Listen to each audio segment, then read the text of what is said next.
take a look at the remaining players at the Carlton Football Club who are still out of contract today.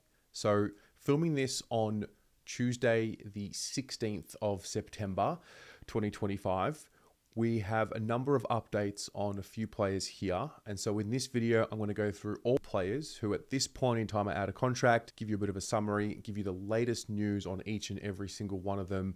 And then at the end of this video, we can have a chat about who might be offered a deal, who might not be offered a deal, and try and make some sense of it all. So first of all, let's start with Mitch McGovern. So Mitch McGovern is 30 years of age. He's born on the 11th of October, 1994. So at the start of next season, he will be 31 years old.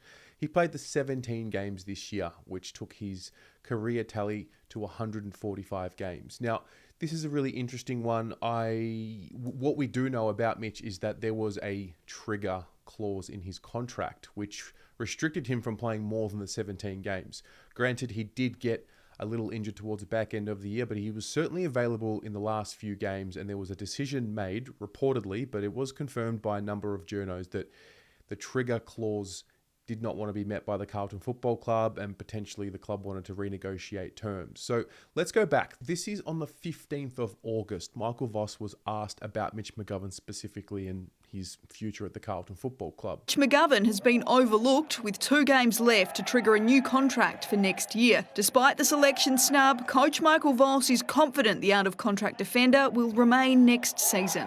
There's nothing wrong with earning your right on the way back in. So being one of the older players and see some of the younger players, I know the only conversations I've had is that he's been excited by what he's seen, but he's also desperate to play. And by not playing, clearly he's disappointed in not being. I'll see that he'll be here next year. So there's a few angles here. Mitch had an okay year, had an average year, like a lot of players. I don't think he improved at all. I think if anything, he might have stagnated or went a little backwards. But there was a developing storyline here. So, the addition of Nick Haynes into the fold, and then Nick Haynes really earning the trust of the group to the point where he played every game this season. So there's one element there. I felt towards the back end of the year, maybe they had given up on Mitch as a defender, which is why we maybe started seeing him play in the forward line. He had some okay performances in the forward line, kicked a few goals on a couple of occasions. And I think the conversation went towards that he wouldn't be at the club and there was maybe interest elsewhere. But now that we know that Jack Silvani's not going to be at the Carlton Football Club next year, now that we know that Brodie Kemp, who has re-signed with the club, but the reality is he's coming off an Achilles, and I don't know what's the reasonable expectation for Brodie Kemp to have significant impact in 2026. It's hard to put a real expectation on him. I think all of a sudden Mitch becomes more valuable to Carlton now than what he was maybe even at the time of those quotes from Michael Voss. So I personally would be leaning towards keeping him on a 1-year deal, potentially a 2-year deal, but I lean more so towards a 1-year deal. I still think we need the experience in the group. He has finally proven, I believe, that he can get on top of his body. He puts the extras in, and he plays regular games and is available. And I think that was the big question mark over him a few years ago when he had crossed over from Adelaide. We've gone through the story. I've done a video on Mitch already. So that's the latest on Mitch McGovern. We're just waiting to see what happens there. I do wonder if this will be a wait and see towards the back end of trade period, or if this will be a deal that gets done beforehand. So that's Mitch. So next up is Flynn Young, 23 years old. He played the 8 games in 2025 after coming across in the mid-season draft. Born on the 3rd of February 2002. Now, this was interesting. He was recruited as a player that would play in the forward half of the ground. We saw him in the 8 games, 2 of which were the sub. We saw him play throughout the middle, on the wing, sometimes behind the ball. Towards the back end of the year, I thought his last 2 to 3 games, I thought it started clicking and he started getting a bit more continuity with his teammates and the game plan. And I thought there were positive signs with Flynn Young. I'd be keen to see him stick on for 1 more year. He did sign a 6-month contract. So obviously when you are in the mid-season draft, you nominate the length of contract that you want to put yourself up for. His was a 6-month deal. Haven't seen any other updates on this one yet. I actually think this is one worth having on the list personally. I would suggest a 1-year deal here. Of concentration, starts at left. That's a beautiful kick-off. Then we get to Harry Charlson. So Harry Charlson, quite young. He's 19 years of age. He's born on the 26th of June, 2006. Now, he was pick 9 in the rookie draft 12 months ago, or just under 12 months ago now. So he's come across, played 18 games in the VFL this year, averaged around about 17 possessions, played behind the ball predominantly. From the VFL games that I went to and the VFL games that I watched personally, he was one of the few that I would watch him play and think, okay, there's definitely something there. What stands out to me about Harry Charlson is his decision making. I think he's got a nice footy brain on his head. I think he makes good decisions under pressure, and I would love to see him stick around. I think there's something to work with here. I'd be suggesting a 2-year deal. I like what I saw from him. I've got my eye on him moving forward, and I was impressed.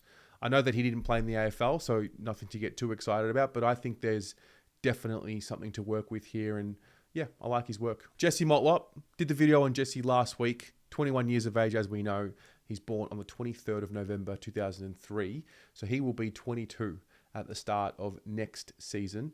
He played every game in 2025, which was a big step up from the 7 last year and the consistent injury issues that he had, or soft tissue injury issues that he had. 63 games in total.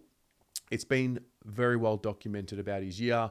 Came under some scrutiny, played in a role that was not really his preferred role due to injuries and due to other situations at the club. Carlton sucked this year, so he bared the brunt of a lot of that, as a lot of players do. We saw an update that Port Adelaide had expressed interest. This was by Xander Maguire last week. That's the last time I spoke about Jesse.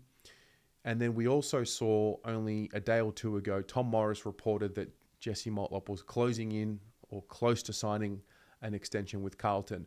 I would suggest a 2-year deal makes a lot of sense here for Jesse. I don't think a 1-year deal is enough.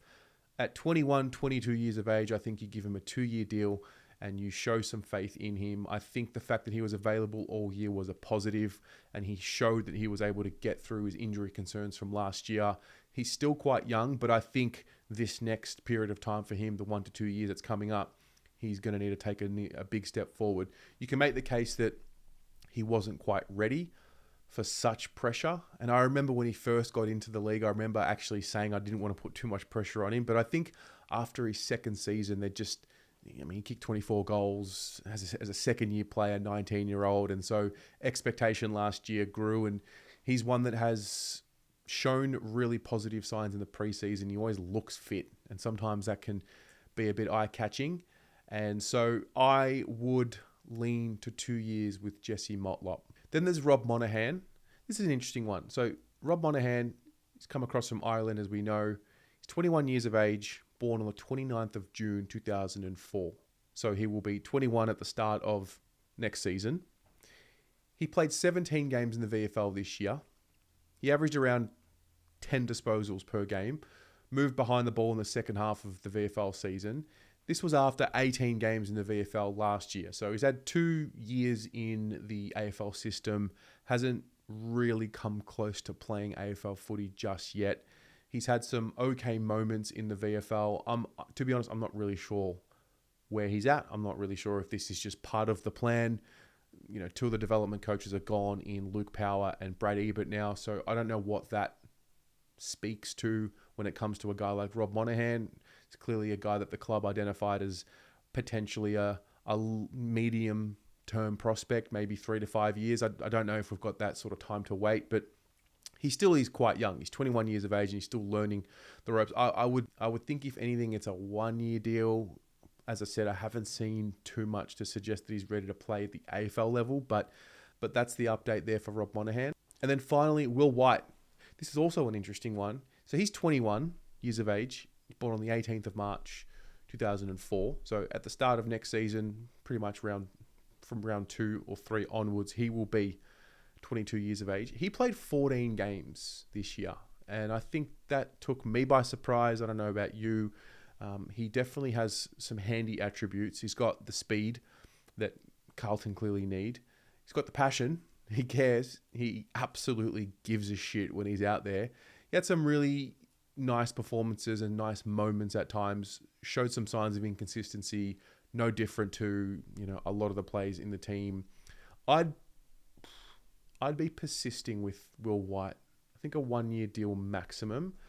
I guess the question is, can you find a Will White in the draft, or maybe even some of these other players as well? That's the question. Can you go to the draft and find these players, or do you think we just hold on to them? Now, there is a suggestion that Carlton just might end up going to the draft with 3 picks, being a father-son and 2 NGA picks. So we might not actually go to the draft as heavily as what it might seem. And for that reason, I think I'd be keeping Will White. I don't know if we need to replace him. I think he's been in the system for a couple of years now, even at the VFL level. He's not a stranger to the system. AFL level this year, 14 games. It's a pretty solid return for his first year properly in the AFL system. And so I liked what he showed at times. He wasn't any more inconsistent than most of the playing group this year. So, yeah, so that's the update on the 7 players who are out of contract as we speak. I'd love to know your verdict. Who would you offer a deal to? And if you're offering a deal to them, how long would it be? I'll chat to you in the comments and we'll go from there.